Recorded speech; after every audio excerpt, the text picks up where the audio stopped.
How are you? So this is El Maestro Speaks podcast. Sorry for the clutter on my table. Yeah, it looks like this. So sorry about that. Anyway, so works, works, and works, and at the back of the TV, it's also work. So basically, for those who don't know, podcast is just like a radio program or a TV program of sort, since you're watching this on Facebook or on YouTube. But you can also listen to it, since nothing is being or nothing is happening really, just me talking. So basically, I started this one in 2015, and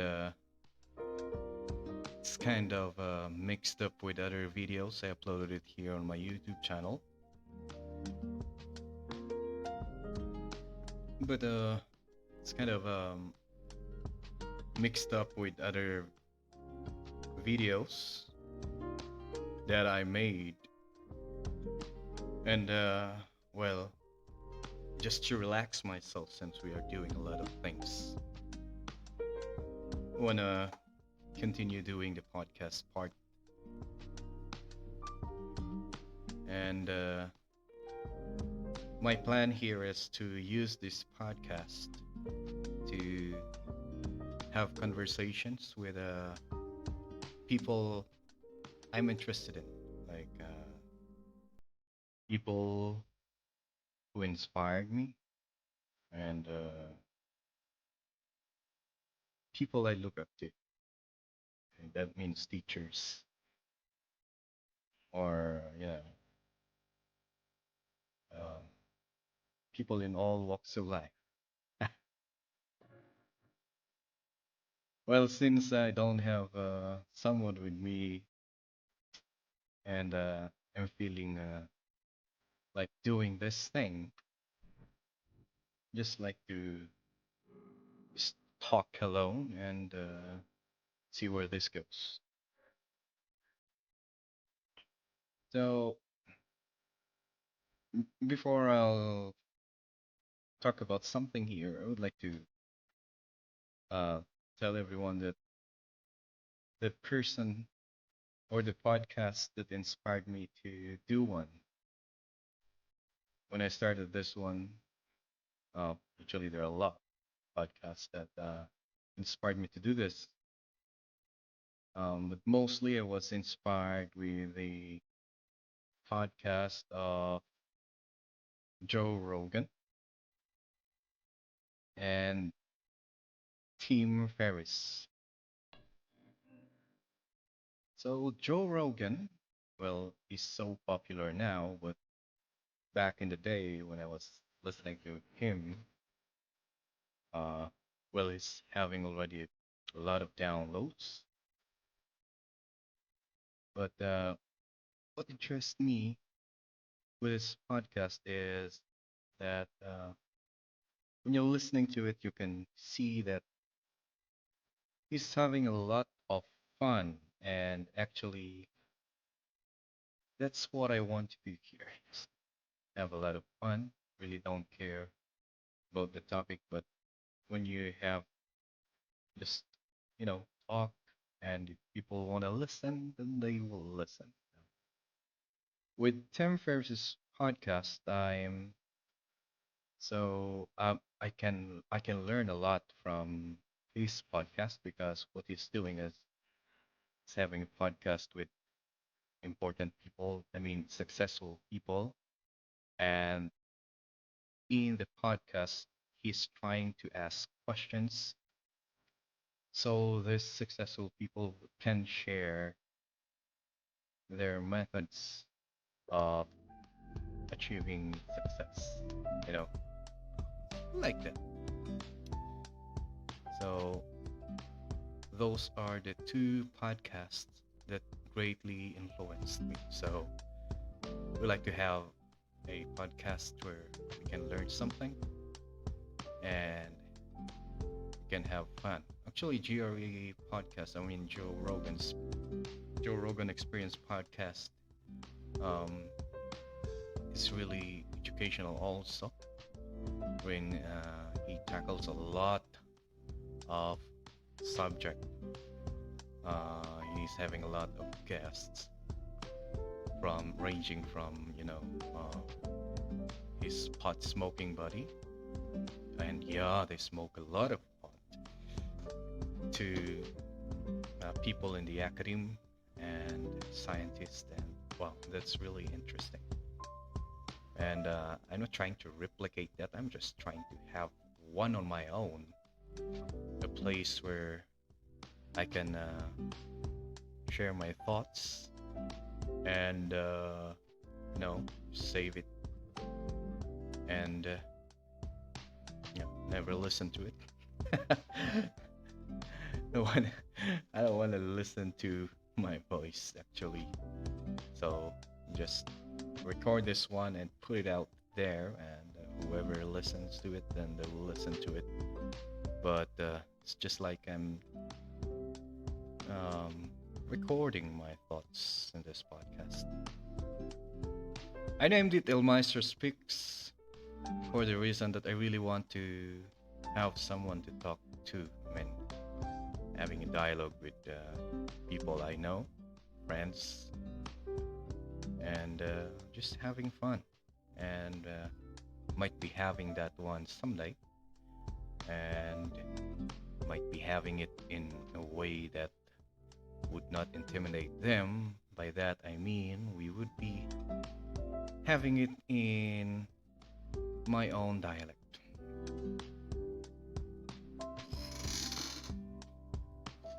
Well, today I would like to talk about leader leadership. Uh, so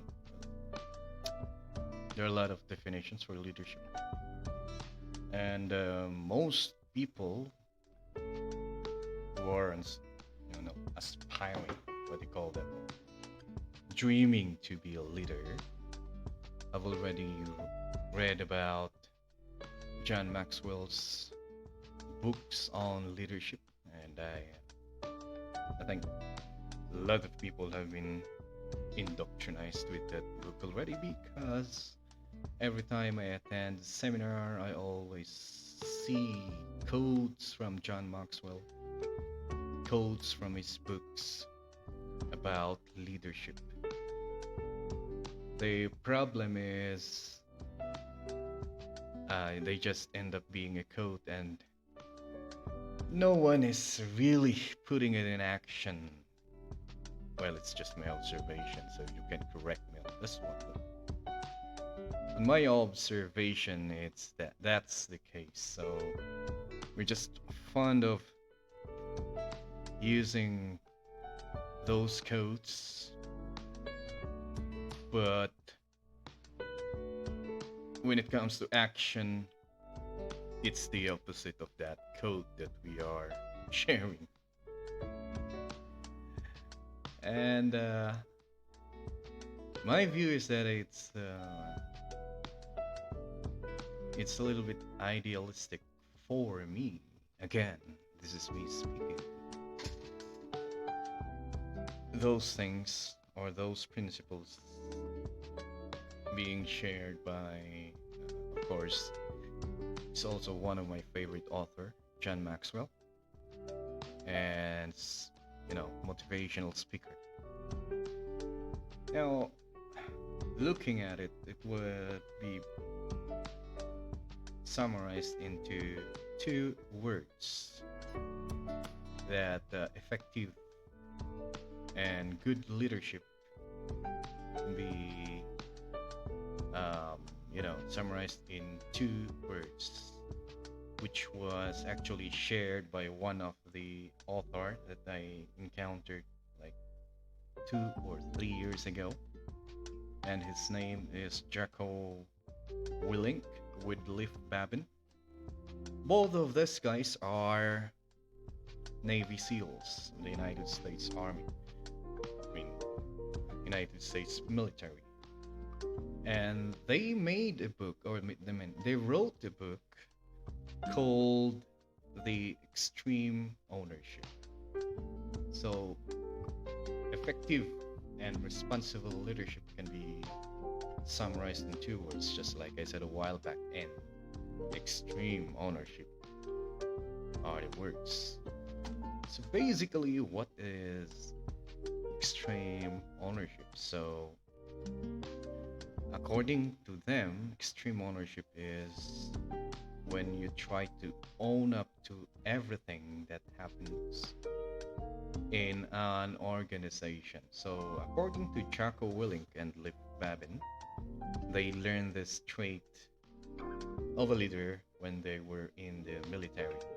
So, one of the things that we as civilians think when we think about the military hierarchy or the structure of the military organization is that um, the higher officers tells or orders the soldiers or the rank and file, I mean the privates, to do things, and the privates will do those things without asking questions. But it was revealed in that book that if you are that kind of leader in the military, you won't last long. So, according to Jocko, um, in the military, you really have to, do things diplomatically. So you have to explain things to your soldiers, and you cannot just order them to do things. You really have to let them understand why they are doing those things that you're ordering them to do, so that you will get the um, desired outcome. So, extreme ownership. I have read the book, but it was a long time. So, I'll be talking about that one, and I'll be using the notes used by Jeffrey Sandy on his blog. Since I am so lazy to do my own notes. So, 10 lessons from extreme ownership, written by Jocko Willink and Leif Babin. And I hope these lessons can be applied, I just hope, by our leaders here where we are. And I hope it can help improve, let's just see, our country in general. So, number one lessons was written by, again, Jeffrey Sandy, is that number one is admit and own mistakes and develop plan to overcome them, and blame no one else. So I would like to repeat that one again. Blame no one else. So according to the book, if you are a leader and the organization you're leading failed in some mission, you have no one else to blame but you as the leader. Regardless of what happened, maybe one of your member made a mistake and that caused you or the group to fail, still you have to blame yourself. regardless of who made the mistake. Again, regardless of who made the mistake, as a leader, you have no one else to blame but you. So, as a leader, having the spirit of humbleness is a great deal. You wanna be an effective one, you know. So admit and own mistakes and develop plan to overcome them. But how are you going to admit your mistakes? First and foremost, if you are the number one person blaming someone in the organization. So first and foremost, blame no one else and take responsibility of the outcome. And by taking responsibility, admitting that you're the one who made a mistake, that will open doors to ideas of like, okay, so I made a mistake. What could I have done more? Things like that. So upon admitting the mistake, take a look at it and ask yourself, what could I have done more? What could have what could have I done that can change that outcome? Maybe if one of your member, I mean, made a mistake or me is the reason why the mission failed, is that ask yourself, what could have I done to prevent one of my colleagues in making that mistake? Maybe I could have explained the objective better, or maybe I could have explained it to him what he's going to do better. I could have demonstrated it to him better, things like that. So accepting that you're the one at fault really changes things, right? At the same time, admitting that you made a mistake is like, you know, would be radiated to the member of the group, and they will also do the same, right? So if you radiate positivity, of course, positive things will also be produced by your members. And of course, they themselves will dig deeper within them to find their fault and what they could have done more also to contribute in your groups achieving their objective. So according to Jeffrey here in his notes, he said, for leaders, the humility to admit and own mistakes and develop a plan to overcome them is an essential to success. Like I said a while back, right? You cannot develop a plan if you won't admit that you're the one at fault. The best leaders are not driven by ego or personal agendas. They are simply focused on the mission and how best to accomplish it. Own everything in your world and blame no one else. Extreme ownership. Leaders must own everything in their world. There is no one else to blame. Right? There is no one else to blame. By accepting the blame, you create windows of opportunities. You can create change within, right? So, one of the, I don't know if that's the, I don't know if that's another book from Stephen Covey. I'm speaking from memory here, so I don't know if I'm saying the author's name right. So, making a change is that you have two circles, right? Your inner circle of influence and the outer circle wherein you don't have influence in it. And inner circle of influence, if you focus on that one, then you can create the change that you are aiming. So that is basically the same with the extreme ownership.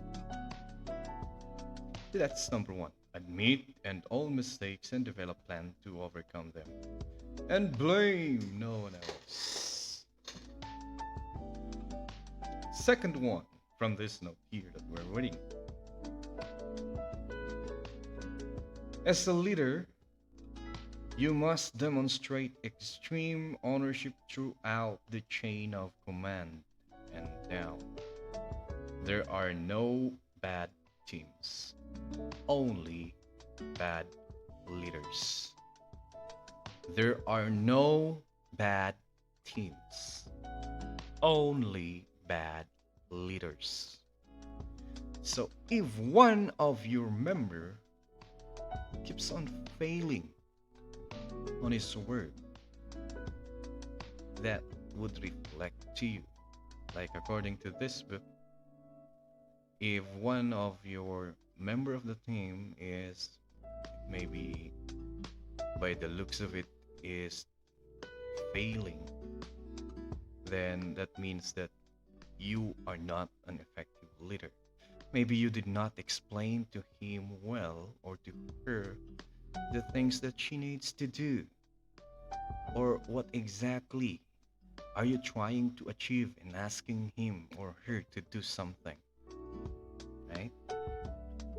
So it says here, when a bad SEAL leader walked into a debrief and blamed everyone else, that attitude was picked up by subordinates and team members, who then followed suit.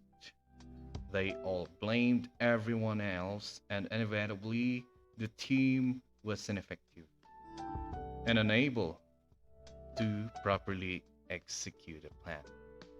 So, like I said a while ago about radiating positivity. So, when you are the first to admit mistakes during a failed um, objective, when you're the first to do that, all the people below you follow suit. I mean, they will follow your example. But if you are the first one to blame someone, and of course, your members will also follow suit, like what it says here, and blame someone else but themselves.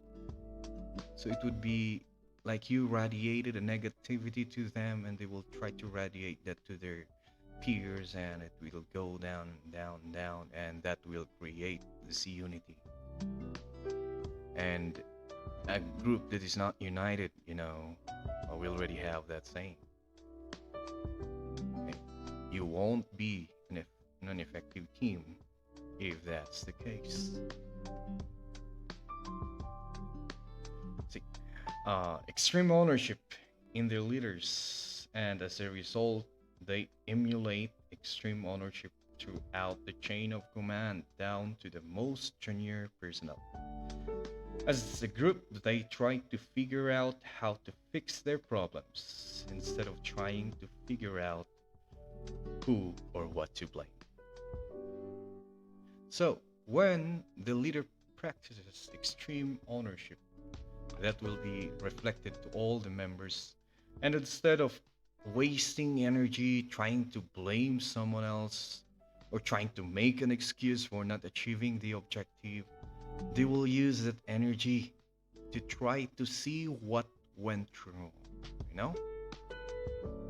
Went wrong on this mission, and what can we do to change the outcome, right? So that is extreme ownership. Number 3, as a leader, you must explain not just what to do, but why. Find out if you don't know. So, like again, as we thought, civilians, we thought that when the leader in the military says you jump, Soldiers won't ask why, they will just do the things they are ordered to do. But according to these authors here, and these guys are Navy SEALs, they said that that's not an effective way of leading in the military.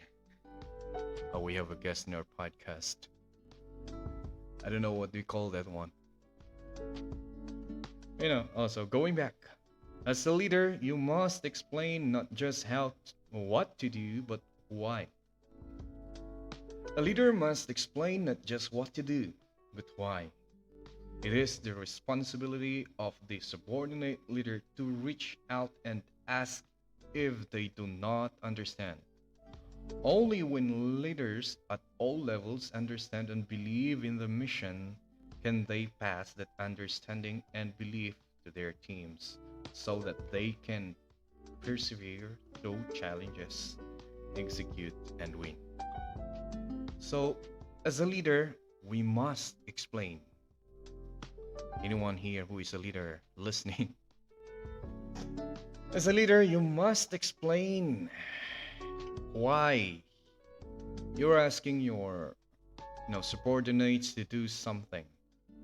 Or if you are, because if this is a chain of commands, right? And you are the leader, the topmost, and then you're trying to pass an order or something,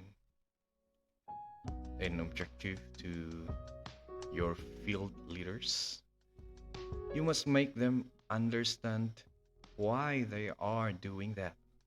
Very important. And make sure that they understand the reason why they are asked to do such things. They're asked to do a certain thing. Why? Because if they understood the reason, then they can explain it well to the subordinates, to us here in the fields. And if they can explain it well to the people in the field, then guaranteed that the objective can be achieved.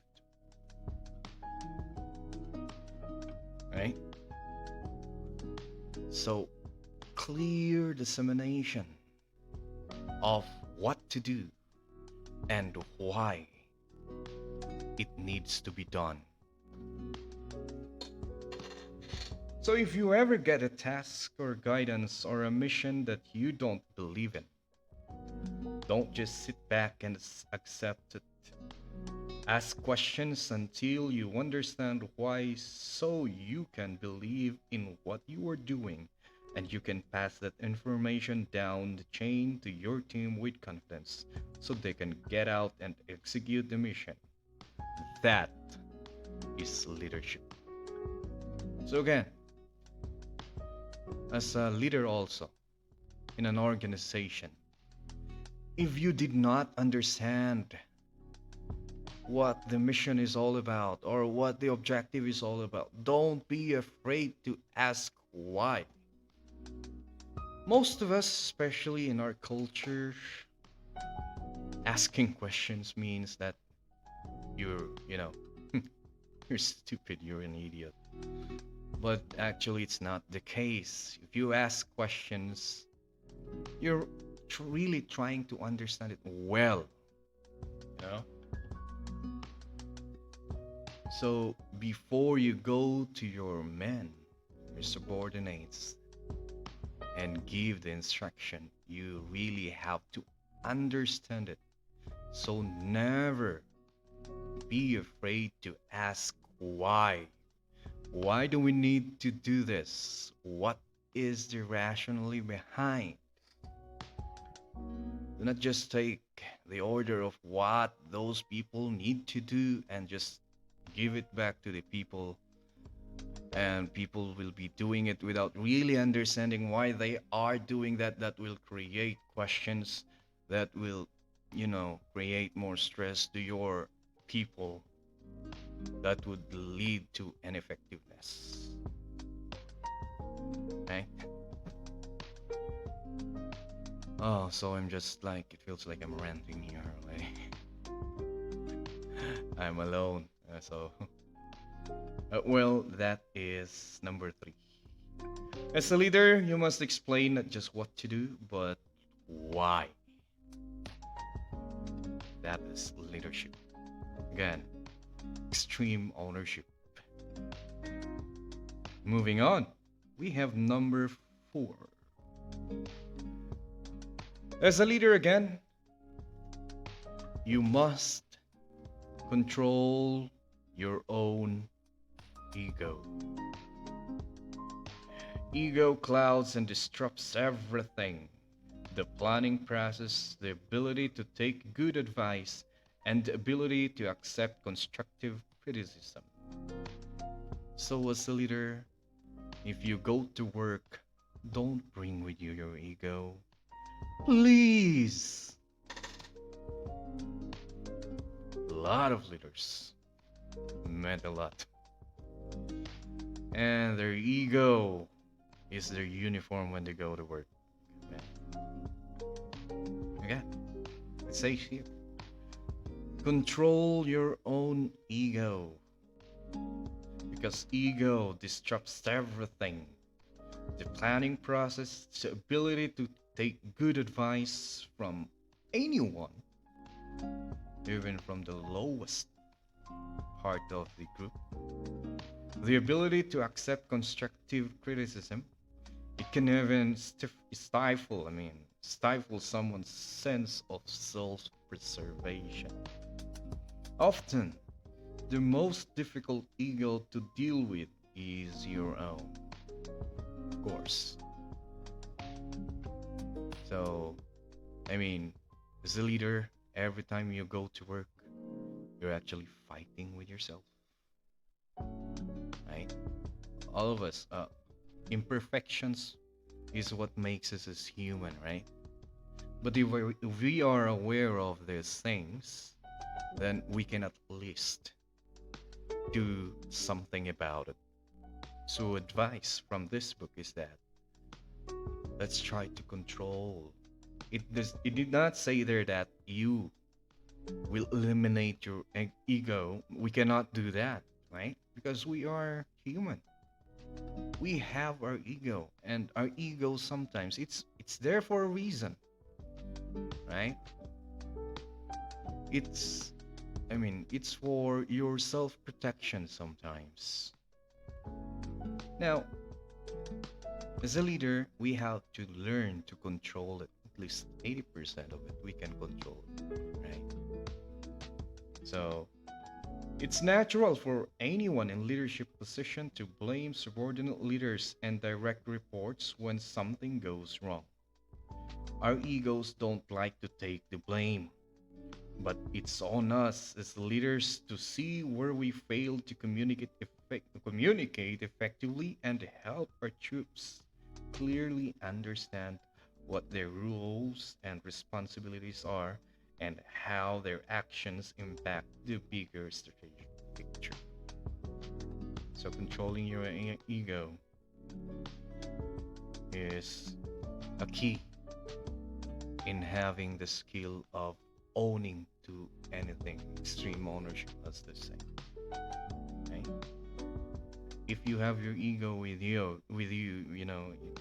according to this one, it disrupts everything. You cannot plan objectively because in your mind you have someone to blame. See? So, control your ego. We're almost done here. So, extreme ownership for our leaders. These are very simple, and it is what I like to say, it's tested. Why? Because this was applied in a lot of battlefields in Iraq, with the U.S. Army, of course, because Americans love to conquer the world. You know, they think of everyone else as terrorist. I'm just kidding here. Okay, that's just a joke. Number five on the extreme ownership, notes written by Jeffrey Sandy. And if you love reading blog, you can follow him. Just search his name on Google, and I think his blog site will appear. Number five is simplify the plan. So simplify the plan says here almost no mission ever goes according to plan. There are simply too many variables to deal with. It is where simplicity is key. If the plan is simple enough, everyone understands it, which means each person can rapidly adjust and modify what he or she is doing. If the plan is too complex, the team can't make a rapid adjustment to it because there is no baseline of understanding. Baseline understanding of it. So, one skill that the leader should have is the skill of simplifying the a complex objective or mission, simplifying it but achieving the same result, you know. So make every plan simple. Reduce the moving parts. See? Because if the plan is simple according to this one, then if something goes wrong, and always something will go wrong, and one of the things that we should anticipate also as a leader is that there's no such thing as a perfect plan. We will always have something along the way, an obstacle. So we have to make sure to make the plan or the mission simple. And if it's simple, it's easily understood by all in the group. Then if something goes wrong, then they can easily adjust to achieve what we set forth to achieve. So simplify the plan. Next, again, extreme ownership. Part of it. Mm. 6. Prioritize and execute. So again, the author here is a military veteran, Navy SEAL veteran. And of course, they are trying to convey their message using what they know best, and that is warfare. So it says here, on the battlefield, countless problems compound in a snowball effect. Every challenge complex in its own right, each demand attention. But a leader must remain calm and make the best decision possible. To do this, SEAL combat leaders utilize prioritize and execute. We verbalize this principle with this direction: relax, look around, make a call. So that is in battlefield. So, like I said a while back, there's no such thing as a perfectly laid out plan. That a plan will always go owie once it is executed. So, as the leader, we must have that calm in us. You must have that calm in you to have what we're calling to make a decision under pressure. Thing that is wrong with leaders nowadays and all organization, as I observe, not just where I am, but in every organization. I mean, I've been to a lot of organizations. No need to say their names. But as I observe is that once things go wrong, um, leaders starts to, you know, that's when they start to delegate. Okay, you do this and you do that and you do this. So if worst comes to worst, then they are not the one to be blamed. I don't know if that's how they can lead effectively, but I've seen that one a lot of times. Or when they see that the train is going off the rails, they start bailing out. You know, starting to pass the blame already or starting to back out. Let those in the front lines suffer the consequence. But a true leader must know that if there's a problem like that, if a problem arises, he must be able or she must be able to prioritize and execute.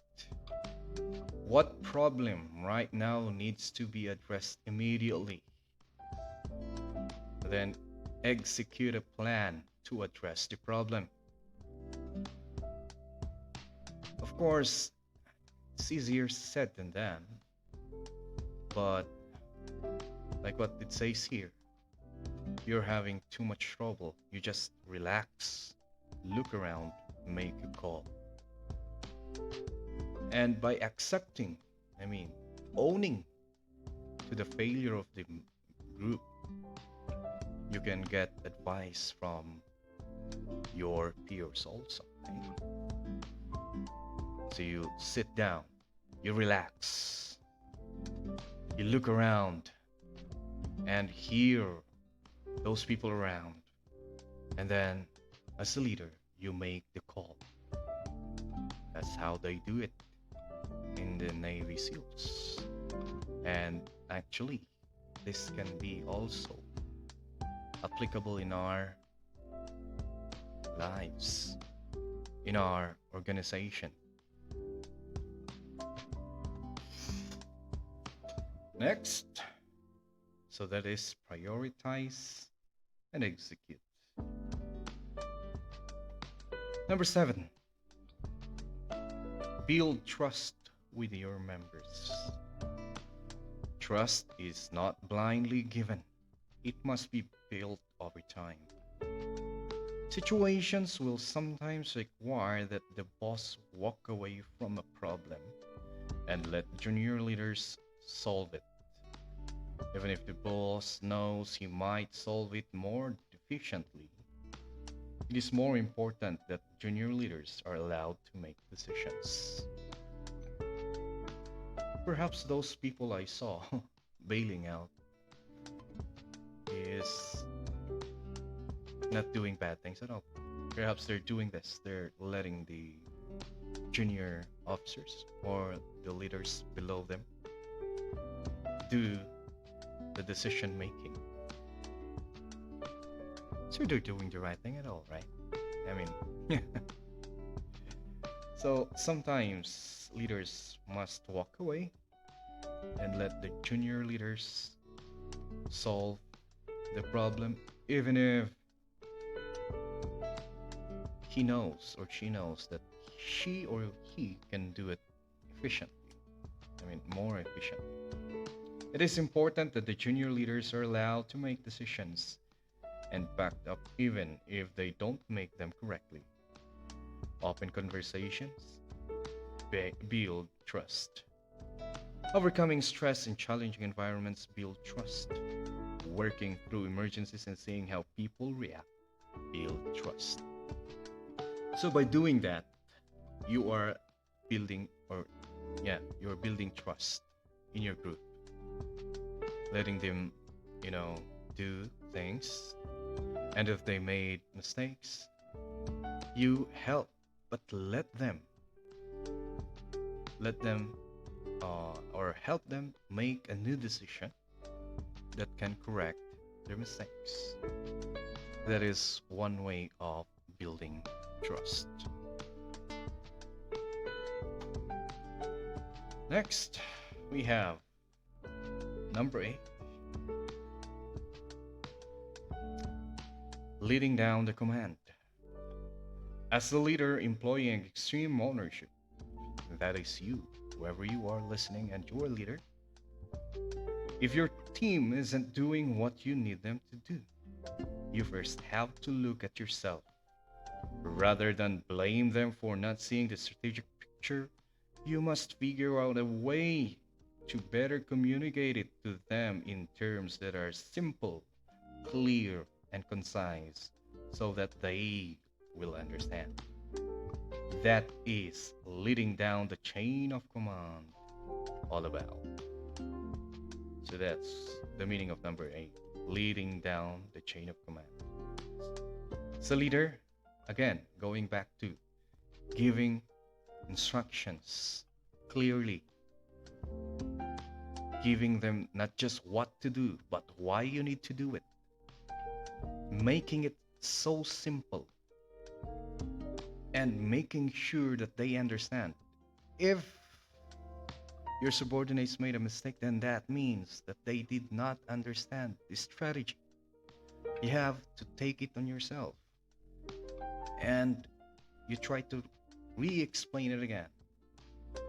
Okay, find a way so they can understand it better than the way you did before.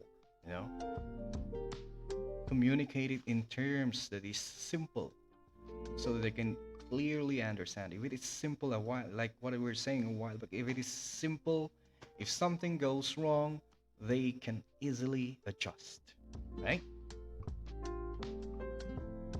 So that's leading down the command. Again, the key here is do not blame. I mean, what's the first word that we said a while back in number 1? Blame no one. It's number 1. Blame no one but yourself. So if the chain of command did not understand, then you have to take a look at yourself, reflect on yourself, and ask, what could have I done better? That is how you lead the chain of command. Number 9, leading up the command. So a while back is leading down the command. Number 9 is leading up the command. Don't ask your leader what you should do. Tell them what you are going to do. So we're playing semantics here. Don't tell the leader, don't ask them what you should do. Tell them what you are going to do. If your boss isn't making a decision in a timely manner or providing a necessary support for you and your team, don't blame the boss. Again, this is for all in the organization. So don't blame the boss. First, blame yourself. That is the essence of extreme ownership, right? Blame yourself. Examine what you can do to better convey the critical information for decisions to be made and support allocated. So those things. As a person in our organization, we are also part of this extreme ownership. Before blaming anyone, we can just say, okay, how can I do this better? Maybe I made a mistake in explaining a while back. How can I make them understand it better? Right? So blaming ourselves first can create change, because we can change ourselves, but we cannot change other people, right? If you blame other people, you cannot change other people. But if we blame ourselves, we can change.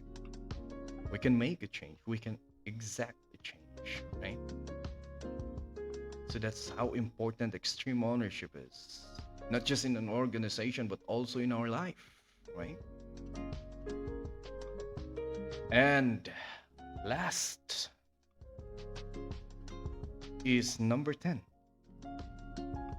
which sometimes we people don't have. Discipline yourself. Discipline starts every day when the first alarm clock goes off in the morning. I say the first alarm clock. So some of us, or most of us, we don't wake up when we hear the first alarm clock. We wake up after five snooze alarms, right? Because I have three. I was taught by one of the most feared and respected instructors in SEAL training. One electric, one battery powered, and one wind up. That way, there is no excuse for getting out of bed, especially with all the rest on that decisive moment. The moment the alarm goes off is the first test.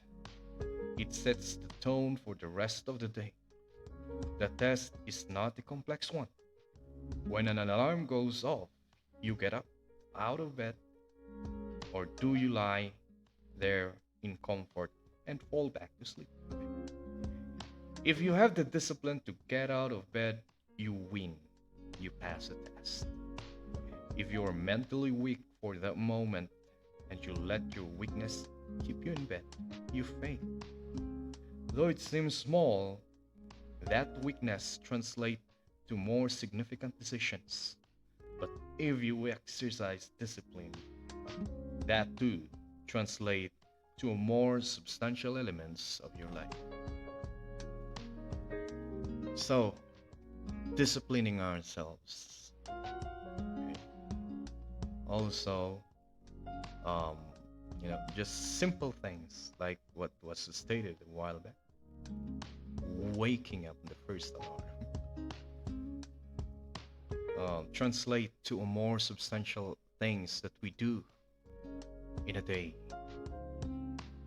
And, that is the most difficult thing to do. Having a discipline.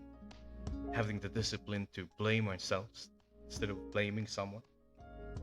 Having the discipline to, control our ego. Those things, having a discipline is difficult.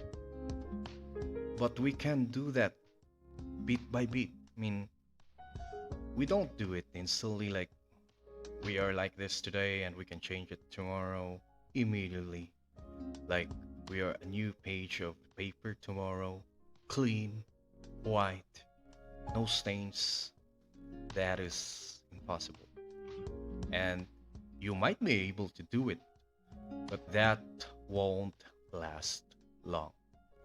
So we can instill discipline to ourselves by creating or doing it incrementally. And if we do it incrementally, doing it every day, doing it starting with small things, we start with the small things, like was suggested here. Simple as waking up on the first alarm and then going up to other things, you know, building little by little, and then going to bigger things, and then you will soon find out yourself having the um, outcome that you want to have. It's disciplining ourselves. That is the whole note for that extreme ownership. This book was written by Jocko Willink, a U.S. Navy officer with Leif Babin. They also have a podcast. And yeah, I also listen to their podcast. Actually, it's very inspirational.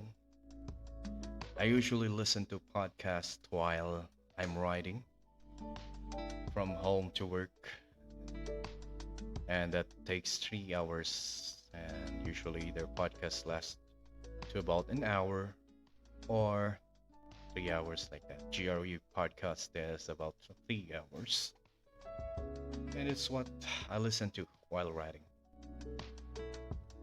So, um, can we use extreme ownership to better ourselves?